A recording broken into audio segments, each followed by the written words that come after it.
Virgile sur Elementa. Excellente soirée sur M. Tout de suite, c'est l'heure de pousser les portes d'un théâtre et de monter sur les planches avec de la musique classique et de la danse contemporaine. Ça s'appelle Le Bal, une exploration multisensorielle. C'est proposé par la compagnie Linga et c'est à découvrir sur la scène de l'Octogone Théâtre de Puyi les 1er et 2 novembre prochains. Pour en parler ce soir, nous sommes avec Marco Cantalupo, co-directeur de la compagnie Linga. Bonsoir. Bonsoir.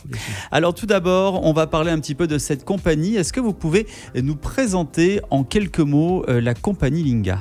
Alors, la compagnie Linga est née il y a 30 ans, après que moi et ma femme sont sortis de la compagnie de Béjar, et nous avons fondé cette compagnie qui est depuis en résidence au théâtre de l'Octogone, où nous créons toutes nos pièces.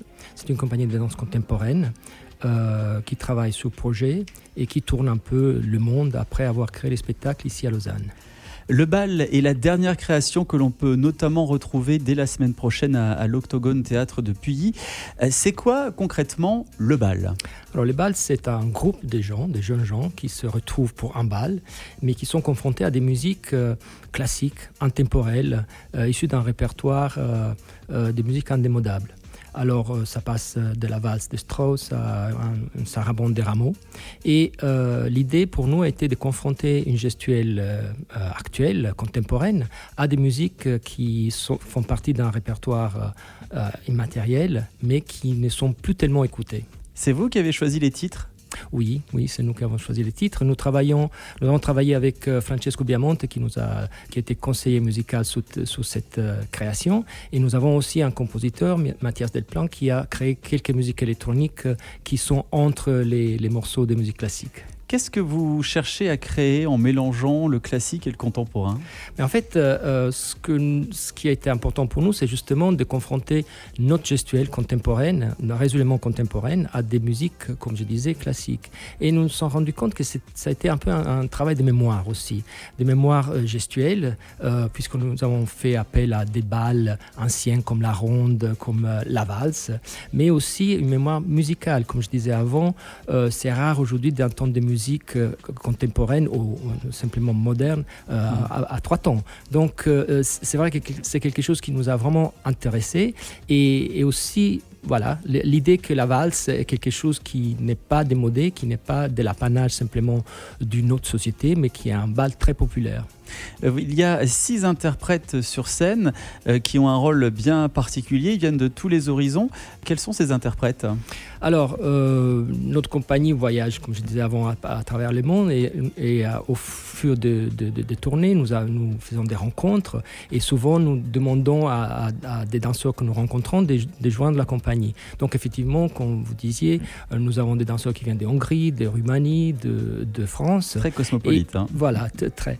Et tous ces apports culturels, toute cette richesse culturelle se retrouvent aussi dans notre danse et dans les bals, puisque chacun amène sa technique, son background et sa danse finalement. À qui s'adresse le bal ? À quel type de public ? À tout public. Tous les amoureux de la musique, de la musique, de la danse et du spectacle, parce que finalement, le spectacle passe de la surprise de ces gens qui ne peut-être connaissent pas ces musiques et qui doivent adapter leur gestuelle à des musiques nouvelles pour leur corps, et qui passe par l'euphorie et finalement l'extase du bal, parce que c'est ça le but. La musique et la danse, tout un art. Qu'est-ce que vous avez à dire à toutes celles et ceux qui hésiteraient encore à se déplacer jusqu'au théâtre de Puyi ? Alors, il faut absolument venir, il faut venir vivre cette expérience, qui, comme vous disiez, c'est multisensoriel, puisque c'est vraiment, il y a l'envie de danser, l'envie de transmettre, et la force de cette musique indémodable. Donc le bal, une création originale où on mélange la musique classique et la danse contemporaine avec l'idée de revisiter des pièces mythiques comme celle de Strauss ou de Rameau. Ça ne se rate pas et ça se passe donc à l'Octogone Théâtre de Puyi les 1er et 2 novembre et au Centre des Arts à Genève. Exactement. Le 5 novembre prochain. Si on souhaite avoir les billets, ça se passe directement en ligne ? Oui, directement en ligne. Donc, l'Octogone et au Centre des Arts, exactement. Donc n'hésitez pas à faire un tour. Marco Cantalupo, co-directeur de la compagnie Linga, merci beaucoup d'avoir été avec nous. On vous souhaite plein de succès Merci. pour cette création. Et puis on se dit à très bientôt sur M. À très bientôt. Merci. M la Média. Où tu veux, comme tu veux.